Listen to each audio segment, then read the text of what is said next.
નમસ્કાર, ન્યૂઝ બુલેટિનમાં આપનું સ્વાગત છે। હું છું પંકજ શર્મા। શરૂઆત કરીશું ગુજરાતમાં બાબા બાગેશ્વરથી।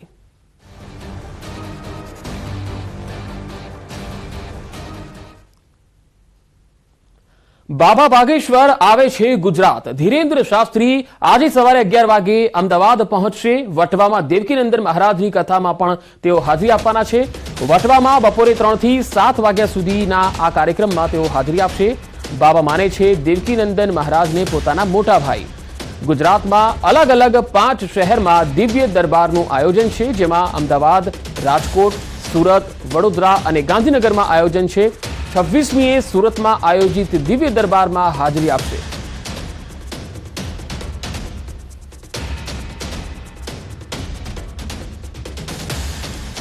તો બાબા બાગેશ્વર ગુજરાત આવી રહ્યા છે। ધીરેન્દ્ર શાસ્ત્રી આજે સવારે 11 વાગે અમદાવાદ પહોંચશે।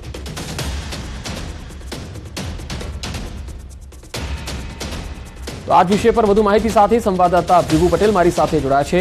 વિભુ, બાબા બાગેશ્વર કે જેઓ ફેસ જોઈને એની કુંડળી આખી લખી આપે છે અને આખું પેપરની અંદર કહી દે છે કે તેનામાં શું પ્રોબ્લેમ છે, સમસ્યા ક્યાં છે। હવે એ બાબા બાગેશ્વર અમદાવાદ આવી રહ્યા છે। લોકોમાં કેવી ઉત્સુકતા દેખાઈ રહી છે અને કેવી આયોજનની તૈયારી દેખાઈ રહી છે?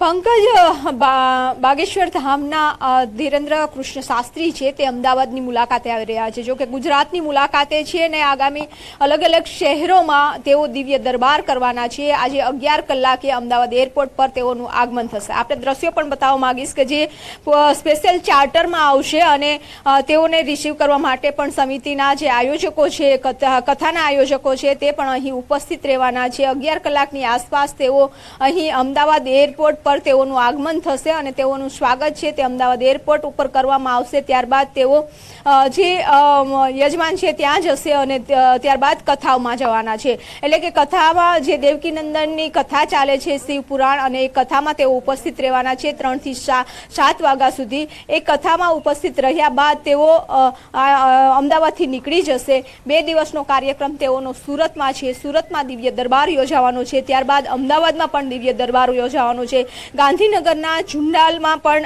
રાઘવ ફાર્મ છે ત્યાં કાર્યક્રમ છે અને રાજકોટમાં દિવ્ય દરબાર છે। એટલે કે ગુજરાતના અલગ અલગ શહેરોમાં દિવ્ય દરબાર કરવાના છે અને ગાંધીનગરનું જે ઝુંડાલ સર્કલ પાસે આવેલું રાઘવ ફાર્મમાં જ્યારે દિવ્ય દરબાર યોજાશે ત્યારે હિન્દુ રાષ્ટ્ર એનું મિશન જે ચાલી રહ્યું છે તેને સમર્થન પણ સાધુ સંતો છે તે જાહેર કરવાના છે, ઘોષણા કરવાના છે। એટલે કે અલગ અલગ કાર્યક્રમમાં દિવ્ય દરબાર રહેશે, સાથે સાધુ સંતો પણ ઉપસ્થિત રહેવાના છે અને જે ધીરેન્દ્ર શાસ્ત્રીના સમર્થકો છે તે પણ ઉપસ્થિત રહેવાના છે। જી વિભુ, આજે બપોરે વટવામાં પણ તેઓ દેવકીનંદનની કથામાં હાજરી આપવાના છે, ત્યારે વટવામાં શું લાગી રહ્યું છે કે મોટી સંખ્યામાં લોકો બાબા બાગેશ્વરને જોવા આવી શકે છે ખરા?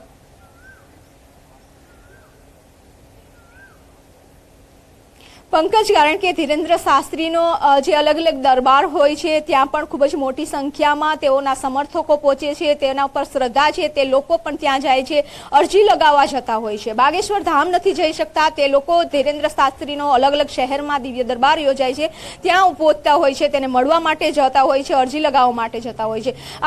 અત્યારે જે વટવામાં શિવ પુરાણ કથા ચાલી રહી છે અને એ કથામાં પણ દેવકીનંદનના ને મળવા માટે તેમનો જે ધીરેન્દ્ર શાસ્ત્રી જવાના છે ત્યાં પણ મોટી સંખ્યામાં લોકો ઉમટવાના છે, તેના માટે પણ વ્યવસ્થા છે તે કરવામાં આવી છે। દિવ્ય દરબારમાં પણ લોકો જ્યારે ઉમટવાના છે તેને લઈને બંદોબસ્ત પણ માંગવામાં આવ્યો છે કે જેના કારણે કોઈ ટ્રાફિક ના થાય, ધક્કામુક્કી ના થાય તે પ્રકારની તમામ જગ્યા પર વ્યવસ્થા કરી દેવામાં આવી છે। અહીં પણ જ્યારે અમદાવાદ એરપોર્ટ પર આવશે ત્યારે પણ સુરક્ષા વચ્ચે બાબા જે બાગેશ્વર ધામના ધીરેન્દ્ર શાસ્ત્રી છે તેને અહીંથી લઈ જવામાં આવશે। મોટી સંખ્યામાં સમર્થકો પણ ઉપસ્થિત રહે તેવી સંભાવના છે। જી વિભુ, આભાર સમગ્ર માહિતી આપવા માટે।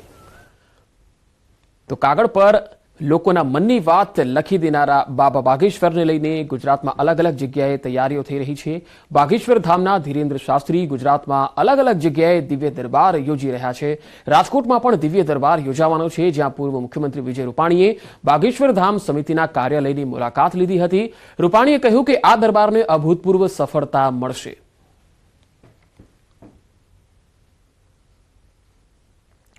બાગેશ્વર ધામના પંડિત ધીરેન્દ્ર શાસ્ત્રીનું મોટું નિવેદન સામે આવ્યું. હસન મદની અને મૌલાના મોહમ્મદ રસીદીના સવાલો પર તેમણે જવાબ આપ્યો. કહ્યું, હિન્દુ રાષ્ટ્રની વાત એટલે હિન્દુસ્તાનમાં હિન્દુ રાષ્ટ્ર કાયમી સ્થાપી દેવાની વાત નથી, જાતિવાદ નાબૂદ કરવાનું છે. હું આ ભાઈને ઓળખતો નથી, બેમતલબની વાતોમાં જવાબ નથી આપતો. જો તમે ભારતીય છો, જો તમે હિન્દુ છો, તો તમે સર્વે હિન્દુઓના હિતો, સમાજનું કલ્યાણ ઈચ્છો છો, તો કુરિવાજોને નાબૂદ કરો, ત્યારે જ હિન્દુ રાષ્ટ્ર બનશે. સ્કૂલોમાં રામાયણ, ગીતા અને મહાભારત સામેલ કરવાના મામલે કહ્યું કે ચોક્કસપણે આ વિષયો સામેલ કરવા જોઈએ. આ વિષયો ભારતમાં સામેલ નહીં કરો તો શું પાકિસ્તાનમાં કરશો, એવો સવાલ પણ તેમણે કર્યો.